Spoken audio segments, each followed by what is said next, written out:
Good morning. Ako po si Sasha Estil from Lagos Occidental High School ng Alinag. Ang aking pong katanungan ay sa aming henerasyon ngayon bilang isang mga mamamahayag, ano ang iyong magiging hamon o ano ang magiging parte namin bilang isang mamamahayag upang mas mapaigting pa at mapagtibay ang ating promotion ng mental health awareness. Salamat.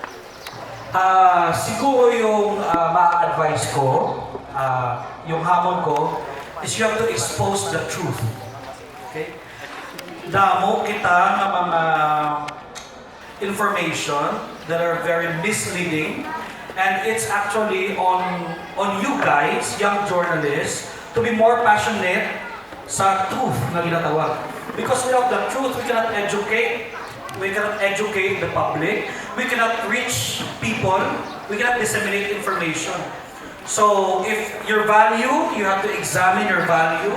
And if that value aligns with the truth, okay din na siya as quality.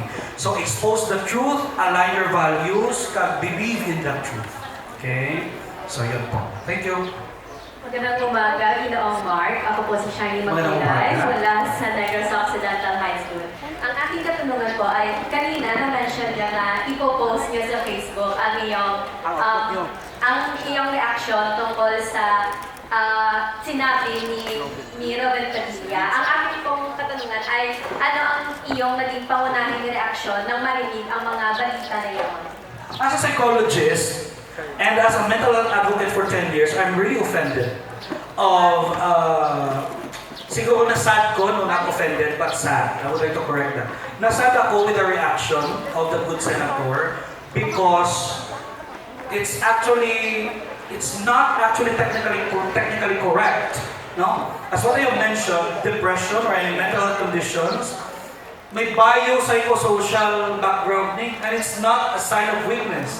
As what I have said, seeking professional help or expressing your feelings is actually an act of courage. Okay? It's an act of courage, and it's actually a good sign that that the youth today, the generation today, is very open, no, sa sininga mga development. So I'm very, very sad, and yun, please wait for my reaction. Sa Facebook page. Thank you po. Okay, once again, we would like to remind the participants, no, one